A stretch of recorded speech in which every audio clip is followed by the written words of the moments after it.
What's going on, everybody? It is your boy Zamboni. I'm a musician and astrologer, and it is time to talk about the astrology of the week ahead. What a time we have ahead of us now. This is we have begun the approach of the Mars-Saturn opposition, and so we are really gonna start to feel things ramping up and start to feel things heating up in a sort of contentious kind of way. We've got that, so Mars is gonna be our sort of action principle, the one who wants to move things and get stuff cracking in some kind of way. Now Mars currently is in Virgo. The opposition is gonna happen to Saturn at the beginning of Aries. That's gonna happen once Mars moves into the beginning of Libra. But Mars is at the end of Virgo right now. They're in orb. They are mutually applying. That is to say that Saturn is retrograde and moving backwards, and so getting closer to the point where the opposition is going to happen. And Mars is also moving, Mars is moving forward, so they're backward and forward moving together, mutually applying. It looks very gear grindy, you know what I mean? Like, have you ever been driving and then you like didn't quite get the car into gear and then it makes the most horrifying sound that ever happened? That is what we're looking at here with this Mars-Saturn opposition. Now, the thing about that is that is in a wider context of Mercury being retrograde as a motherfucker. Have you noticed that over these past couple of weeks? Like, it has been so deeply Mercury retrograde. Just everything is delayed. Everything, nobody understands anything. Like, for example, I tend to bar sometimes, and last night every time somebody ordered a drink, then at least one of the ingredients would run out before I could finish making that one drink. And so every time, and it just happened all night. You would think that eventually I would get to a point where I had restocked everything. That didn't happen. It just continued to happen all night. If not this ingredient, then that ingredient. And so it's mad delays, miscommunications. I'm making drinks that other people have been waiting on for a while, so they made them themselves, and then now there's like all this confusion about everything. Like, all of that kind of thing is going on here. Mercury retrograde is the one who will send your stuff to the wrong place. Maybe there's a typo on it and then your package goes to the wrong place or something like this. Like, this kind of stuff is going on in a big kind of way here, and it's very likely to feel like there's a time crunch about it. We do see that there is a Mercury cazimi this week. So Mercury is retrograde and is gonna move into the heart of the sun, gonna make that conjunction to the sun there in Leo. I think it's at like 8-9 degrees Leo, something like that.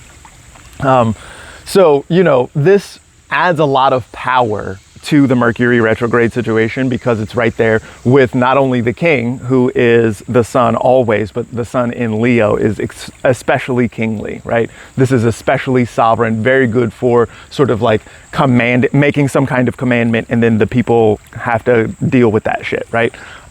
Except that with this Mercury retrograde, it looks like things are so contentious. We still got that Venus-Mars square going on here. That's separating at this point, but like they're still in orb.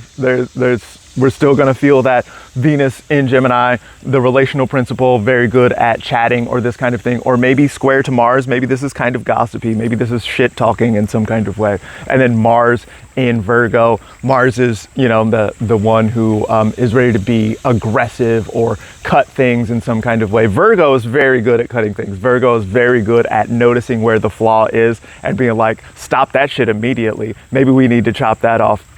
That kind of thing. And that makes it difficult to relate to one another. And so then that, in the context of a Mercury retrograde, where all kinds of miscommunications and misunderstandings are happening. Maybe you even said the right thing, but it was interpreted in a way that is offensive to the listener.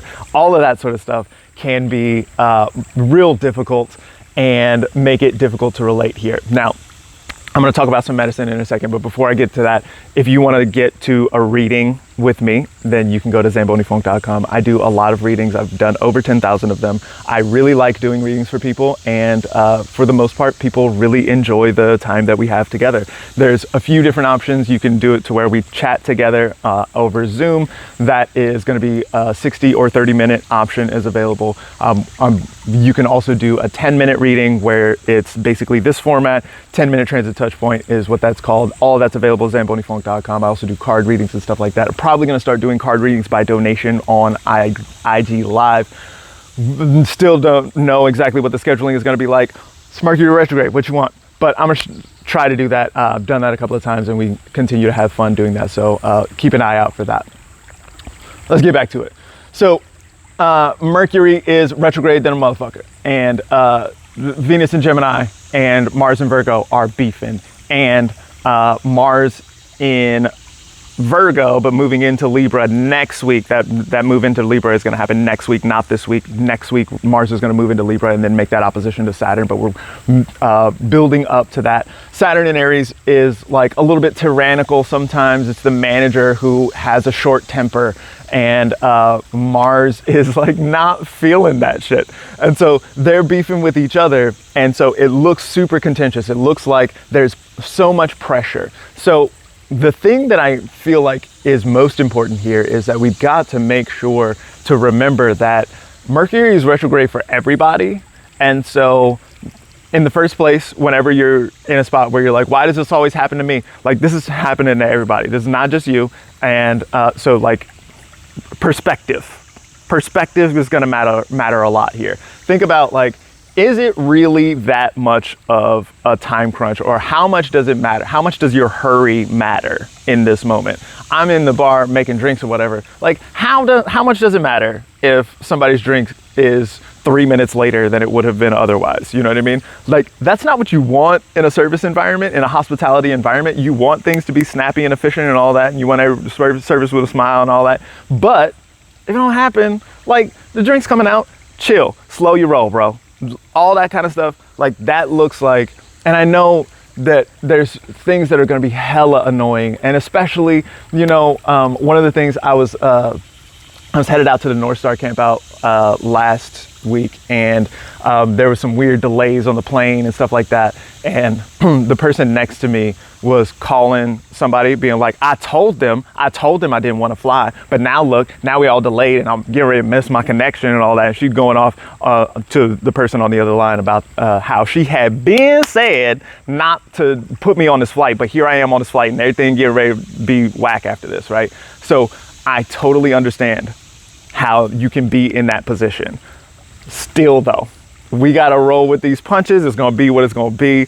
And so however much you can do to take the pressure off so that things don't escalate into a major conflagration, some kind of major confrontation, that looks like it's going to be really important this week and next week. It's building up this week, so the miscommunications are happening this week and then boiling over next week. So what can you do to undercut some of that heat so that it doesn't boil over in the first place? The other bit of medicine here is that Venus is moving into Cancer. Love to see Venus in Cancer for a couple of reasons. One, because Venus and the moon, Cancer is ruled by the moon. Venus and the moon get along really well. And so the Venus in the moon sign is cute, very good for, it's complementary for the Venus things. This is not actually a place of dignity for Venus, but looks really cute for the Venus things. You know, Cancer is really good at nurturing and nourishment and stuff like this. And what better way could there be to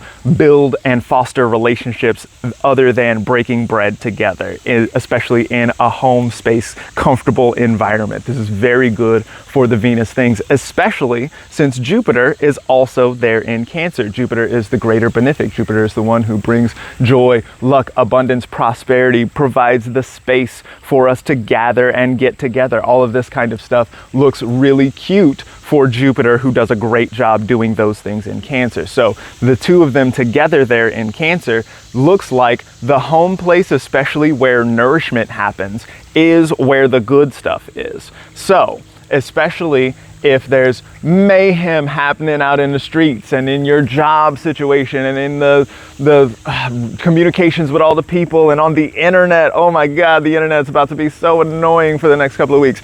If you can maintain a home space that is nourishing, that feels clean and beautiful and delightful in some kind of way, the things that I love are delicious to me in this space, then we can feel better together.